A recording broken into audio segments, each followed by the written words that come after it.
everybody, and welcome into Senior Living Live. My name is Melissa. Thank you so much for being with us. We are previewing our upcoming September webinar called Parents Refuse Senior Living. Now what? Great question, right? It is a very common question that we at the Arbor Company seem to get quite a lot, and we've got the perfect person to help find the right solution for you and your family. Wanda Moen is with us. She is a part of our Arbor family, and Wanda, we are so happy to have you here to be our guest today and our guest presenter for this webinar. How are you? I'm good, Melissa. How are you? Doing fantastic. Thank you. Tell us a little bit about yourself and what you do for the Arbor Company. Well, like you said, my name is Wanda Moen, and I am the Vice President of Sales and Marketing for the Arbor Company. I've had the pleasure of being with Arbor for 8 years now, just celebrated my 8-year anniversary. Thank you. And I literally feel like I've been working with seniors since I was 14, because that's when I got my first job in senior housing. But fast forward, my career in senior housing has been about 27, 28 years long. And this is a topic that's near and dear to my heart because I recently moved my parents into independent living. And it was a tug of wars.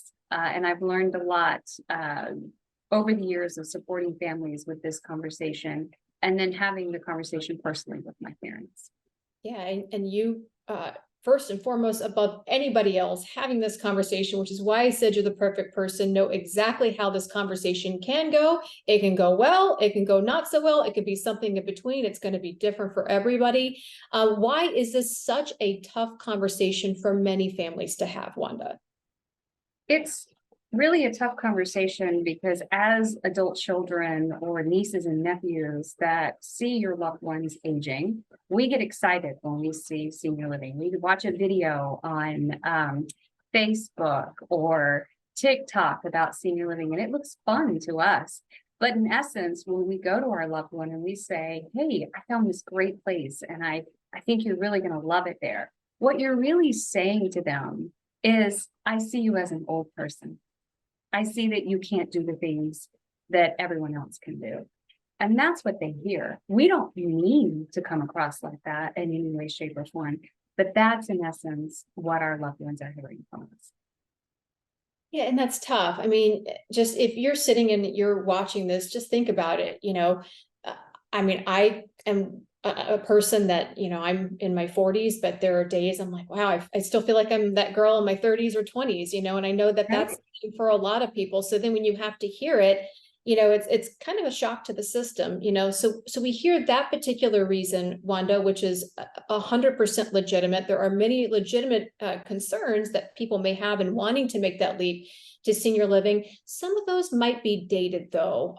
Basically, what are some of the common misconceptions that people tend to have? I think that most of our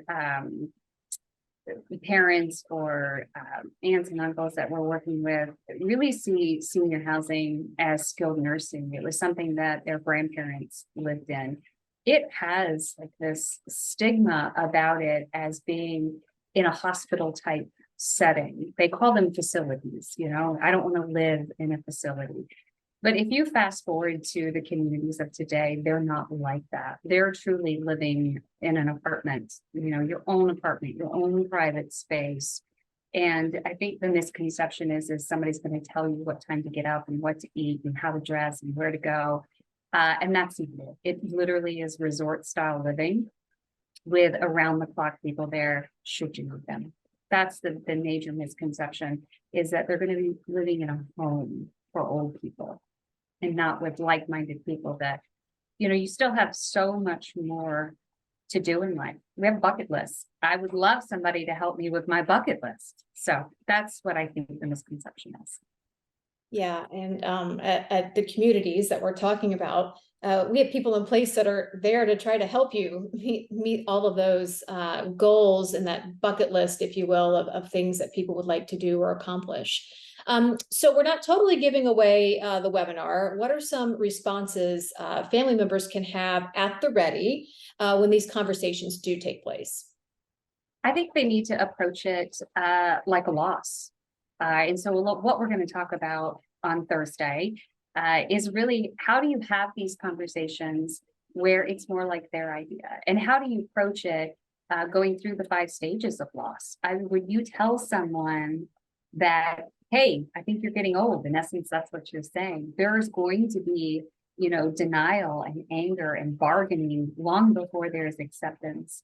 And we're going to talk about ways that you can approach the conversation so that they're more open to talk about these things. And then if you end up hitting the denial and anger and bargaining before acceptance happens, how do you navigate those situations? That's what we're going to cover. So at the end of it, everybody still loves one another and no one puts somebody someplace against their will. Yeah, and I hope we get a few examples from yourself, because you have some really good ones that we're going to share on the webinar. We won't give it away now. That's why you have to RSVP. And you can do that at www.seniorlivinglive.com. Okay, before we wrap up here, do you have any resources that people can add to this discussion now and obviously when they watch your webinar on Thursday? Yes, absolutely. One of the best places I love going is the Arbor Company.com website. There is lots of articles written on there from different perspectives. And also, I would love to give you my perspective on our webinar that's coming up, and you'll be able to ask questions that are circumstances that are happening to you right now, and I can help walk you through those on the webinar. Yeah, and that is actually the beauty of these webinars. They get to talk to you in real time, and you will be there through the full hour to answer any questions that all of our viewers may have. Wanda, this is going to be an extremely insightful webinar. We appreciate you being with us today, and we can't wait for viewers to have a chance to ask you all of their questions for your webinar, September 14th at noon Eastern Time. We will see you then.